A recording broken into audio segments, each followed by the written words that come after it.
Hi students, ఈరోజు మనము thermodynamic ప్రాసెస్లో ఒక చాలా ఇంపార్టెంట్ ప్రాసెస్ గురించి డిస్కస్ చేద్దాం. అదే అడియాబాటిక్ ప్రాసెస్. అడియాబాటిక్ ప్రాసెస్ అంటే ఏంటి? ఏదైనా సరే ఒక థర్మల్ ఈక్విలిబ్రియంలో ఉన్నటువంటి ఒక సిస్టమ్ ఒక ప్రాసెస్ నుంచి ఒక స్టేట్ నుంచి ఇంకో స్టేట్లోకి మారుతూ ఉన్నప్పుడు దాని హీట్ కనుక కాన్స్టెంట్గా ఉంటే దాన్నే అడియాబాటిక్ ప్రాసెస్ అని చెప్పేసి అంటారు. అంటే ఇక్కడ ఒక స్టేట్ నుంచి ఇంకో స్టేట్కి మారుతూ ఉన్నప్పుడు ఏం కాన్స్టెంట్గా ఉండాలి? హీట్ అనేది కాన్స్టెంట్గా ఉండాలి. ఇది ఎలా ఉంటుంది అన్నదాన్ని మనం ఒకసారి ఒక ఇల్లుస్ట్రేషన్ ద్వారా చూద్దాం. ఫర్ ఎగ్జాంపుల్, ఇక్కడ మనం ఎట్లయితేనే సరే ఒక బీకర్ తీసుకుందాం. బీకర్లో ఒక పిస్టన్ని కూడా అరేంజ్ చేద్దాం. సో ఇక్కడ బీకర్ లోపల ఇక్కడ మనకి గ్యాస్ ఉంది. దానికి ఇనీషియల్గా ఆ గ్యాస్కి ప్రెషర్ P1 ఉంది. ఆ తర్వాత దానికి వాల్యూమ్ ఏమో V1 ఉంది. ఇప్పుడు మనము ఏం చేద్దామంటే దీన్ని ఇక్కడ పిస్టన్ని కిందకి ప్రెస్ చేద్దాం.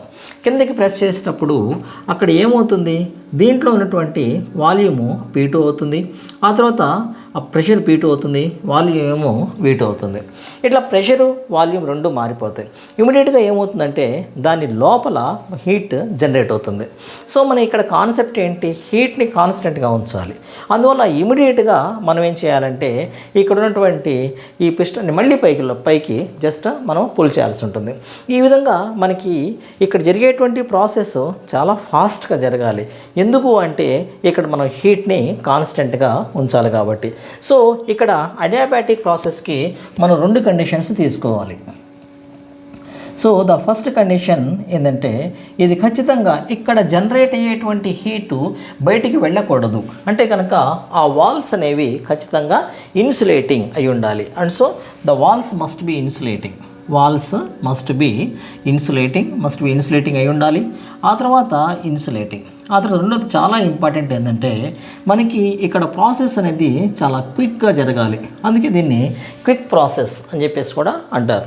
ఎందుకని? ఇక్కడ ఎంత క్విక్గా జరిగితే అప్పుడు హీట్ అనేది బయటికి వెళ్లకుండా ఉంటుంది, లోపలికి రాకుండా ఉంటుంది. అందువల్ల దీన్ని క్విక్ ప్రాసెస్ అని చెప్పేసి అనుకుంటాం. ఇది మనకి బేసికల్గా అడియాబాటిక్ ప్రాసెస్ యొక్క బేసిక్ కండిషన్స్ మనకు కావాల్సింది. అయితే ఏంటంటే ఇక్కడ ఈ జనరల్గా ఇదేంటంటే ఒక ఐడియల్ స్టేట్. అంటే ఇట్లా మనం ఇంత ఫ్రాక్షన్ ఆఫ్ సెకండ్స్లో హీట్ ఎక్స్పాండ్ అవటం, ఆ తర్వాత మళ్ళీ కాంటాక్ట్ అవటం అనేది దాదాపుగా జరగదు. అందువల్ల ఇది ఒక ఐడియల్ ప్రాసెస్ కింద తీసుకుంటూ ఉంటారు. ఆ తర్వాత మళ్ళీ ఇప్పుడు మనము ఇక్కడ ఈ అడియాబాటిక్ ప్రాసెస్లో మనకు వచ్చేటువంటి ఈక్వేషన్ ఆఫ్ స్టేట్, ఈక్వేషను మనకి పాయిసన్స్ ఈక్వేషన్ తీసుకుంటాం. PV power gamma is equal to constant. దీన్ని మళ్ళీ మనం ఇంకా ఎట్లా తీసుకోవచ్చు అంటే కనుక P1 V1 power gamma is equal to P2 V2 power gamma is equal to constant అని చెప్పేసి కూడా రాసుకోవచ్చు. ఇప్పుడు మనకి PV power gamma is equal to constant. దీని నుంచేసి ఈ అడియాబాటిక్ ప్రాసెస్లో ఈ స్లోప్ ఎలా వస్తుందో చూద్దాం. దానికోసం మొట్టమొదటి ఏం చేద్దాం అంటే కనుక ఇక్కడ PV power gamma is equal to constant. దీన్ని ఏం చేద్దామంటే మనము డిఫరెన్షియేట్ చేద్దాం. అప్పుడు మనం డిఫరెన్షియేట్ చేసినప్పుడు ఏమవుతుంది? డిఫరెన్షియేట్ చేస్తే కనుక డీని కనుక డిఫరెన్షియేషన్ తీసుకుంటే అప్పుడు మనకి ఇక్కడ మొట్టమొదట P ఏమవుతుంది? Pని కాన్స్టెంట్గా తీసుకుంటాం. ఇక్కడ డిఫరెన్షియేట్ చేస్తే కనుక గామా V పవర్ గామా -1, ఆ తర్వాత ప్లస్ ఇక్కడ V పవర్ గామాని కాన్స్టెంట్గా తీసుకుంటాం. ఇక్కడ DV కూడా ఉంటుంది కదా. ఇక్కడ V పవర్ గామాని కాన్స్టెంట్గా తీసుకుంటే అది DP ఈజ్ ఈక్వల్ టు ఇక్కడ ఏమవుతుంది? ఇది కాన్స్టెంట్. ఎందుకంటే కాన్స్టెంట్కి డిఫరెన్షియేషను 0 అవుతుంది. సో ఇప్పుడు మళ్ళీ మనం ఏం చేద్దామంటే ఇక్కడ V power gamma DP is equal to దీన్ని అవతలైపు తీసుకెళ్తే కనుక -P gamma V power gamma -1 DV అవుతుంది. సో ఇప్పుడు మనం ఏం చేద్దామంటే DPని ఇటువైపు తీసుకుందాం. DP by DV is equal to మనకేమవుతుంది? -P gamma V power gamma -1 by V power gamma. దీన్ని మనం కనుక ఇంకొంచెం సింప్లిఫై చేస్తే అప్పుడు మనకి P value minus value as it ఈస్గా ఉంటుంది. P gamma V power gamma -1 ఇక్కడ into V power minus gamma. ఇక్కడ V power minus gamma, V power minus plus gamma cancel అయిపోయి మనకి అల్టిమేట్గా ఇంకేం మిగులుతుంది? -P, ఆ తర్వాత పి గామా వి పవర్ -1. దీన్ని ఎలా రాసుకోవచ్చు? Minus P by v into gamma అని చెప్పేసి రాసుకోవచ్చు. అల్టిమేట్గా మనకి దీనికి స్లోప్ని మనం tan θ. ఇప్పుడు స్లోప్ తీసుకుంటే కనుక slope is equal to tan θ is equal to minus gamma into P by V అని చెప్పేసి మనకి ఈ విధంగా వస్తుంది. సో ఈ విధంగా స్లోప్ మనకి ఈ విధంగా వస్తుంది. దీన్ని మనము ఐసోథర్మిక్ ప్రాసెస్తో కంపేర్ చేద్దాం. ఈలోపు ఒకసారి మనము ఇండికేటర్ డయాగ్రామ్ కూడా డ్రా చేద్దాం. దీనికి ఇండికేటర్ డయాగ్రామ్.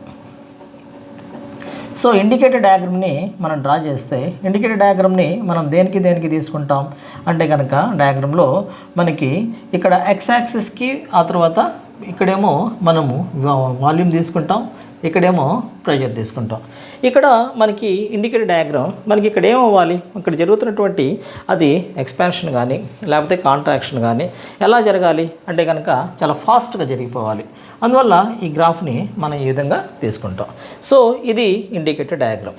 దీని కనుక మనము మళ్ళీ దీని నుంచి కూడా మనం ఇక్కడ దీని నుంచి కూడా మనము ఏంటంటే దానికి స్లోప్ తీసుకోవాలనుకుంటే దీనికి టాంజెంట్ డ్రా చేస్తాం. ఇక్కడ మనకి ఇక్కడ మనకేమో తీటా వస్తుంది, ఇక్కడ ఈ tan θకి మనకి ఇదే వాల్యూ వస్తుంది. ఒకసారి దీన్ని మనం చేద్దామంటే ఇది చాలా important. Slope is equal to for adiabatic process slope tan θ is equal to minus gamma P by V. Gamma value CP by CV ఉంటుంది. దాన్ని మనము తర్వాత డిస్కస్ చేద్దాం. ఇప్పుడు మనము ఇక్కడ దీన్ని ఐసోథర్మిక్తో కంపేర్ చేద్దాం. ఇప్పుడు మనకి ఐసోథర్మిక్తో కంపేర్ చేసుకున్నప్పుడు ఐసోథర్మిక్ స్లోప్ ఎంత వస్తుంది మనకి? ఐసోథర్మిక్ స్లోప్ అనేది మనకి ఏ విధంగా వస్తుంది? That is equal to minus P by V. So ఇక్కడ మనకి అడియాబాటిక్ స్లోప్ ఎంత వచ్చింది? Minus gamma P by V. Isothermal slope మాత్రం మైనస్ పి బై వి వచ్చింది. సో మనం ఇక్కడ ఒక కన్క్లూషన్ తీసుకోవచ్చు. ఏంటి ఆ కన్క్లూషన్ అంటే కనుక isothermal isothermal slope is less than isothermal adiabatic slope. Adiabatic slope కన్నా కూడా ఐసోథర్మిక్ స్లోప్ అనేది తక్కువగా ఉంటుంది. సో ఇప్పుడు ఏం చేద్దామంటే మనము ఈ రెండింటిని కంపేర్ చేద్దాం. ఇక్కడ మనకి ఒకే గ్రాఫ్లో ఇక్కడ మనకి ఈ ఐసోథర్మిక్ ఆ తర్వాత అడియాబాటిక్ స్లోప్స్ తీసుకుంటే మనకి ఒక గ్రాఫ్ తీసుకుందాం. ఈ గ్రాఫ్లో మనకి మొట్టమొదట ఇట్లా ఉందనుకోండి. సో ఇక్కడేమో మనం పి తీసుకుంటాం, ఆ తర్వాత ఇక్కడేమో వి తీసుకుందాం. ఇక్కడ మనము ఇక్కడ వచ్చేసి జనరల్గా ఇక్కడ ఒక గ్రాఫ్ ఇక్కడ మనకి V1 వాల్యూ తీసుకుందాం, ఆ తర్వాత ఇక్కడేమో V2 వాల్యూ తీసుకుందాం. సో ఈ V2 వాల్యూ తీసుకున్న తర్వాత ఇక్కడ మనము అబ్జర్వ్ చేయండి, ఇక్కడ మనకి ఒక గ్రాఫ్ వస్తుంది, ఆ తర్వాత ఇక్కడ ఇంకో గ్రాఫ్ వస్తుంది. ఈ రెండు గ్రాఫ్స్ని మీరు అబ్జర్వ్ చేస్తే అంటే అక్కడ ఏమవుతుందంటే అక్కడ మనకి ఇక్కడ వాల్యూ అనేది డిక్రీజ్ అవుతుంది. ఇది ఇది ఫస్ట్ గ్రాఫ్, ఆ తర్వాత సెకండ్ గ్రాఫ్. ఫస్ట్ గ్రాఫ్ అయితే కనుక అదేమవుతుంది? ఐసోథర్మిక్ అవుతుంది, ఐసోథర్మిక్. సో సెకండ్ గ్రాఫ్ ఏమవుతుంది అంటే కనుక అడియాబాటిక్. ఈ రెండింటికి డిఫరెన్స్ ఏంటి? ఫస్ట్ గ్రాఫ్ అయితే కనుక కేవలము కొంచెం మాత్రమే ఆ కర్వ్ వస్తుంది. ఎందుకని? దాంట్లో ఉన్నటువంటి పీకి వీకి మధ్య అక్కడ ఉన్నటువంటి ప్రెషరుకి ఆ తర్వాత వాల్యూమ్కి మధ్య రిలేషన్ అనేది కొంచెం కంపారిటివ్గా ఉంటుంది, అంటే కొంచెం తక్కువగా ఉంటుంది. కానీ దీనికి వచ్చేటప్పటికల్లా చాలా ఫాస్ట్గా జరుగుతుంది. అందువల్ల ఈ గ్రాఫ్ అనేది మనకి ఈ విధంగా వస్తుంది. సో ఈ విధంగా మనము ఈ అడియాబాటిక్ ప్రాసెస్లో స్లోప్ని మనం ఈ విధంగా కంపేర్ చేసుకోవచ్చు. ఆ తర్వాత మళ్ళీ ఈ అడియాబాటిక్ ప్రాసెస్ని మనము ఫస్ట్ లా ఆఫ్ థర్మోడైనమిక్స్ కూడా ఒకసారి అప్లై చేద్దాం. So what is the first law of thermodynamics?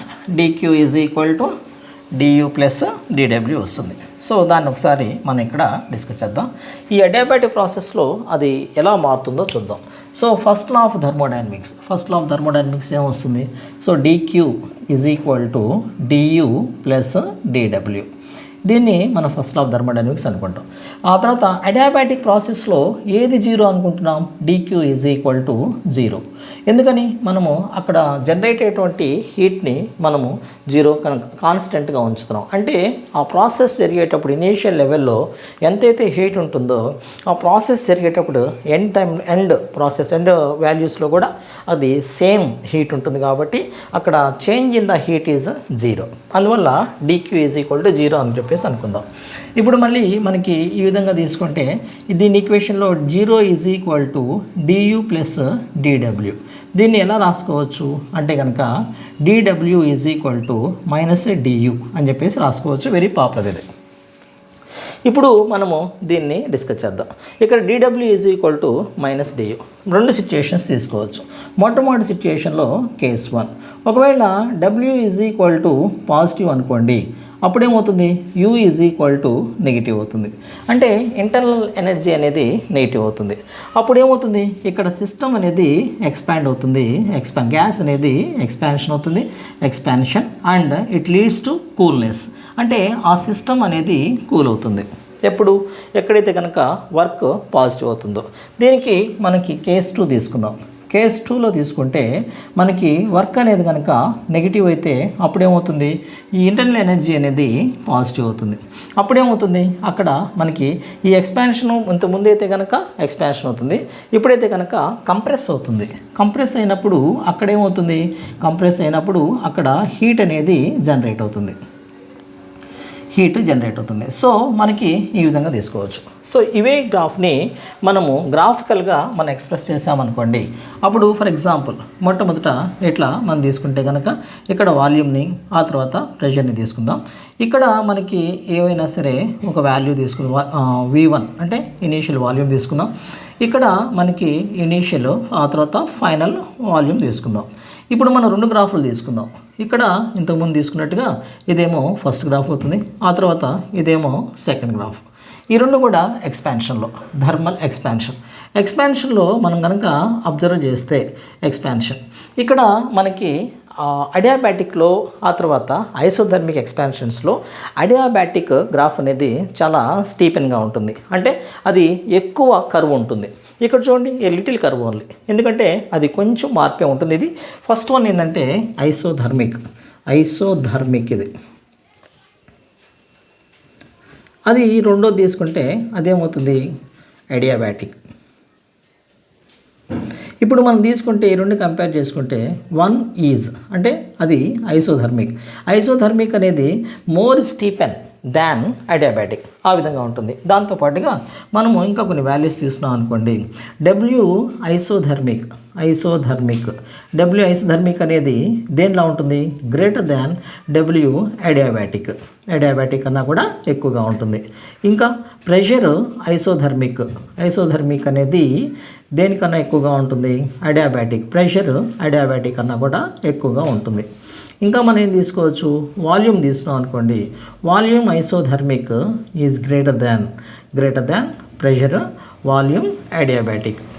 మరి ఇవన్నీ కూడా మనకి చాలా ఇంపార్టెంట్. అయితే ఇక్కడ మరి ఇంకొకటి ఉంటుంది, అదేంటంటే మనకి స్లోప్ తీసుకున్నాం అనుకోండి, అక్కడ స్లోప్ అయితే కనుక స్లోప్ ఐసోథర్మిక్ ఏమవుతుంది, ఇక్కడ స్లోప్ అడియాబాటిక్. ఇక్కడ ఇంతకుముందు మనం డిస్కస్ చేసాం, ఇది మీరు ఏమవుతుందో కామెంట్ సెక్షన్లో చేస్తారా? సరే, స్లోప్ ఐసోథర్మిక్ ఈజ్ స్లోప్ అడియాబాటిక్. ఈ రెండింటిని కంపేర్ చేసుకుంటే ఏ వాల్యూ ఎలా ఉంటుంది అంటే కనుక మనకి ఇక్కడ ఐసోథర్మిక్ స్లోప్ అనేది, సరే నేను ఒక నిమిషం పాజ్లో పెడతాను, ఆ తర్వాత ముందు ఇమీడియట్గా ఆన్సర్ చూడకుండా ఒకసారి కామెంట్ సెక్షన్లో కామెంట్ చేయండి, అది గ్రేటర్ దానా ఆర్ లెస్ దానా అని. Of course anyhow I will tell the answer right now. ఇక్కడ ఐసోథర్మిక్ స్లోప్ అనేది ఇక్కడ అడియాబాటిక్ స్లోప్ కన్నా కూడా ఇక్కడ ఎలా ఉంటుంది, ఐసోథర్మిక్ స్లోప్ అనేది లెస్ దాన్ ఉంటుంది. ఎందుకని, ఇది ఐసోథర్మిక్ స్లోప్ అయితే కనుక కేవలం మనకి -P/V మాత్రమే ఉంటుంది, కానీ ఇది ఎలా ఉంటుంది, -γ/P/V ఉంటుంది. అందువల్ల ఈ వాల్యూ అనేది ఇక్కడ మైనస్ తీసుకోకపోయినా పర్లేదు మనకి. సో మనకి ఇక్కడ ఉన్నటువంటి P/V వాల్యూ అనేది గామా వాల్యూ జనరల్గా 1.4 అంటే అప్రాక్సిమేట్గా సమ్టైమ్స్ మనం 2 కూడా తీసుకుంటాం, 3 కూడా తీసుకుంటాం, డిపెండింగ్ అపాన్ దట్. సో ఇక్కడ మనకి గామా వాల్యూ 2 దాకా ఉంటుంది. అంటే ఏంటి, ఇక్కడ ఐసోథర్మిక్ కన్నా కూడా అడియాబాటిక్ అనేది 2 times ఎక్కువగా ఉంటుంది. సో మనకి ఇట్లా గ్రాఫ్ అనేది మన ఈ విధంగా తీసుకోవచ్చు. ఇప్పుడు దీంట్లో మళ్ళీ మనకి ఇక్కడ అడియాబాటిక్ ప్రాసెస్లో జరిగేటువంటి వర్క్ ఎంత ఉంటుందో ఇప్పుడు మనం చూద్దాం. సో వర్క్ డన్కి మనకి ఇంత ముందున్నటువంటి ఫార్ములాని తీసుకుందాం. ఈ అడియాబాటిక్ ప్రాసెస్లో వర్క్ అనేది ఎంత జరుగుతుందో చూద్దాం. సో దాంట్లో అడియాబాటిక్లో జరిగేటువంటి వర్క్, సో వర్క్కి ఫార్ములా మన దగ్గర ఏముంది, work W is equal to PDV అనేటువంటి ఫార్ములా మనం ఇంతకుముందు డిస్కస్ చేసాం. దీనికన్నా ముందు మనం ఒకసారి ఇక్కడ ఈక్వేషన్ని తీసుకుందాం. ఆ తర్వాత ఈక్వేషన్ మనకి ఏమొస్తుంది, PV power gamma is equal to constant. ఇంకా ఏం తీసుకోవచ్చు, the P1 V1 power gamma is equal to P2 V2 power gamma is equal to K. దీన్ని ఇలా తీసుకుందాం. ఇప్పుడు ఏం చేద్దామంటే ఇక్కడ పీవీ ఈజ్ ఈక్వల్ టు, ఇక్కడ PV power gamma is equal to constant కదా, దాంట్లో పీ బదులుగా మనం ఏం తీసుకుందాం, ఇక్కడ రాద్దాం ఒకసారి. So PV power gamma is equal to K. దీంట్లో మనం పీ వాల్యూ తీసుకోవాలి. P is equal to K by V power gamma వస్తుంది. అప్పుడు మనకి వాల్యూలో సబ్స్టిట్యూట్ చేసామనుకోండి, డబ్ల్యూ ఈజ్ ఈక్వల్ టు, ఇక్కడ పీ బదులుగా ఏం రాసుకోవాలి, K by V power gamma DV అని చెప్పేసి రాసుకోవచ్చు. ఇక్కడ వి అంటే కనుక మనం దీన్ని ఏం చేయాలి అంటే కనుక ఇంటిగ్రేట్ చేద్దాం. ఇంటిగ్రేట్ ఎక్కడి నుంచి ఎక్కడ చేద్దాం, V1 to V2 K by V power gamma డివిని ఇంటిగ్రేట్ చేద్దాం. ఇంటిగ్రేషన్ చేసినప్పుడు అంటే ఈ వాల్యూ ఎక్కడి నుంచి ఎక్కడికి అంటే కనుక ఇంటిగ్రేషన్ V1 నుంచి V2కి ఎందుకు తీసుకోవాలి అంటే కనుక మనం అడియాబాటిక్ ప్రాసెస్లో మనం ఏదైనా సరే ఒక గ్యాస్ తీసుకొని దాంట్లో ఒక పిస్టన్ని తీసుకొని దాంట్లో V1 వాల్యూ ఇనీషియల్లో ఉంది. ఆ తర్వాత పిస్టన్ని మనం కొంత ప్రెస్ చేసినప్పుడు ఆ పిస్టన్ ఏమవుతుంది, ఇక్కడ దాకా వస్తుంది. అప్పుడు అది వచ్చేటువంటి చేంజ్ అయ్యేటువంటి వాల్యూము V2. దీని ఇనీషియల్ వాల్యూమ్ అనుకుంటాం, దీన్ని ఫైనల్ వాల్యూమ్ అనుకుంటాం. ఇక్కడ మనం కొంత వర్క్ చేస్తున్నాం. ఆ వర్క్కి ఫార్ములా ఏంటి, ఇక్కడ మనం పీడీవి. సో ఆ వర్క్ని మనం ఏ లిమిట్స్లో చేస్తున్నాం, ఇనీషియల్ వాల్యూమ్ V1 నుంచి ఫైనల్ వాల్యూమ్ V2 దాకా. అందువల్ల ఇక్కడ మనం దాన్ని ఈ విధంగా తీసుకున్న తర్వాత W is equal to constant బయటకు వచ్చేస్తుంది. ఇంటిగ్రల్ వి పవర్ గామాని మనము V power V1 to V2 P power minus gamma DV అని చెప్పేసి రాసుకోవచ్చు కదా. ఇప్పుడు మనకి ఇక్కడ ఫార్ములా రాసుకుందాం, integration formula K into, so V power minus gamma plus 1 by minus gamma plus 1 ఏ లిమిట్స్ దగ్గర అంటే కనుక అది V1 నుంచేసి V2 వరకు. ఇప్పుడు మనము దట్ ఈజ్ ఈక్వల్ టు ఈ కాన్స్టెంట్ని బయట తీసుకొద్దాం. అప్పుడు K by minus gamma plus 1 into, ఇక్కడ మనకి ఏమవుతుంది, ఈ వి వాల్యూని తీసుకుందాం. V power minus gamma plus 1 ఏ వాల్యూస్ ఉంటాయి, V1 నుంచేసి V2 వరకు. సో ఇక్కడ మనం ఏం చేద్దామంటే ఇక్కడ కే ఆ తర్వాత వి కే బై మైనస్ గామా ప్లస్ 1ని 1 మైనస్ గామా అని చెప్పేసి కూడా రాసుకోవచ్చు, నో ప్రాబ్లం. ఆ తర్వాత V2 minus gamma plus 1 minus V1 minus gamma plus 1 అని చెప్పేసి దాన్ని లోపలికి తీసుకొద్దాం, V1ని V2ని. ఆ తర్వాత కేని లోపలికి పంపించండి. అప్పుడు 1/1 మైనస్ గామా కే లోపలికి వెళ్తే K V2 minus gamma plus 1 minus K V1 minus gamma plus 1 అని వస్తుంది. సో ఇక్కడ కే బదులుగా మనం ఏం రాసుకోవచ్చు, ఈ సిచ్యుయేషన్లో V2 ఉంది కాబట్టి మనం ఏం చేద్దామంటే P2 V2 రాసుకుందాం. సో మనకి ఇక్కడ వాల్యూస్ చూడండి ఒకసారి, P1 V1 power gamma is equal to K అని రాసుకోవచ్చు. దాంతోపాటుగానే P2 V2 power gamma is equal to K అని కూడా రాసుకోవచ్చు. సో ఇక్కడ that is equal to 1/1 minus gamma into K బదులుగా ఏం రాసుకుందాం ఈసారి, P2 V2 power P2 V2 power gamma. ఆ తర్వాత దాంతోపాటుగా ఏముంది, V2 minus gamma plus 1 minus, ఈసారి దీనికి బదులుగా ఇక్కడ V1 ఉంది కదా, అందువల్ల మనం P1 V1 రాసుకుందాం. So P1 V1 power gamma into V1 power minus gamma plus 1 ఈ విధంగా తీసుకున్న తర్వాత మనకి 1/1 మైనస్ గామా ఇంటూ ఇక్కడ P2 మిగిలిపోతుంది. దాంతోపాటుగా V2 power gamma V2 power minus gamma cancel అయిపోతే మళ్ళీ మనకి ఏం మిగులుతుంది, V2 మిగులుతుంది. సో ఇక్కడ మళ్ళీ మైనస్, ఇక్కడ మనం ఏం తీసుకోవచ్చు, P1 అనేది అలాగే ఉంటుంది. P1 అలాగే ఉన్న తర్వాత మళ్ళీ ఇక్కడ V1 power gamma V1 power minus gamma రెండు క్యాన్సిల్ అయిపోయి మళ్ళీ మనకి ఏం మిగులుతుంది, V1 మిగులుతుంది. అల్టిమేట్గా మనకు వచ్చేటువంటి ఈక్వేషను ఇక్కడ వర్క్ డన్ అనేది ఎంత వస్తుంది, W is equal to 1/1 minus gamma into P2 V2 minus P1 V1. ఈ మొత్తాన్ని మనం ఇంకో విధంగా కూడా రాసుకోవచ్చు. ఈ మొత్తాన్ని అక్కడ మైనస్ని మల్టిప్లై చేసామనుకోండి, మల్టిప్లై న్యూమరేటర్ని డినామినేటర్ని మైనస్తో మల్టిప్లై చేస్తే మనకి ఎలా మారుతుంది ఇది? ఇక్కడ 1/γ-1 ఇంటూ ఇక్కడ మనకి ఎలా వస్తుంది? P1 V1 minus P2 V2 అని చెప్పేసి వస్తుంది. సో ఇది అల్టిమేట్గా మనకి ఎంత జరిగేటువంటి వర్క్, అడియాబాటిక్ ప్రాసెస్లో జరిగేటువంటి వర్క్కి ఫార్ములా ఏమొస్తుంది? 1/γ-1 into P2 V2 minus P1 V1. So ఈ ఈక్వేషను చాలా ఇంపార్టెంట్. ఆ ఈక్వేషన్ని మీరు నోటీస్ చేసుకోవాలి అండ్ చాలా జాగ్రత్తగా నోట్ చేసుకోవాలి. ఆ తర్వాత మళ్ళీ ఇప్పుడు దీన్ని ఇంకొంచెం మోడిఫై చేద్దాం. ఇక్కడ PV = nRT అనే ఫార్ములా ఉంది కదా, దాంట్లో P1 V1 ఏమని రాసుకోవచ్చు? nRT1 అని రాసుకోవచ్చు కదా. n అనేది కాన్స్టెంట్, r అనేది కాన్స్టెంట్. అప్పుడు P2 V2 ఏమవుతుంది? nRT2 అవుతుంది. సో దీన్ని ఎలా రాసుకోవచ్చు మనం? ఇక్కడ P1 V1 బదులుగా మనం ఏం రాసుకోవచ్చు? ఇక్కడ దాన్ని మనకు సబ్స్టిట్యూట్ చేస్తే =1/γ-1. ఇక్కడ P1 V1. So P1 V1 బదులుగా మనం ఏం రాసుకోవచ్చు? nRT1 అని రాసుకుందాం. సో nRT1 మైనస్ nRT2 వస్తుంది. సో ఈ రెంట్లో కూడా కామన్ ఏముంది? nr ఉంది కదా. అప్పుడు W = 1/γ-1. ఇక్కడ nrని కామన్ తీసుకుందాం. nrని కామన్ తీసుకుంటే అప్పుడు ఏమొస్తుంది మనకి? T1 మైనస్ T2 అనేది ఇక్కడ వస్తుంది. ఇక్కడ టెంపరేచర్, T1 అంటే టెంపరేచర్లో మార్పు వస్తుంది తప్ప మన టెంపరేచర్ని కాన్స్టెంట్ తీసుకో, హీట్ మాత్రమే కాన్స్టెంట్గా తీసుకుంటాం. ఓకేనా? ఇదంతా కూడా adiabatic process. I hope that this session is helpful for you. Just next సెషన్లో మనం మిగిలిన ప్రాసెస్ గురించి డిస్కస్ చేద్దాం. ప్లీజ్ సపోర్ట్ మీ నాన్న. Wish you all the best.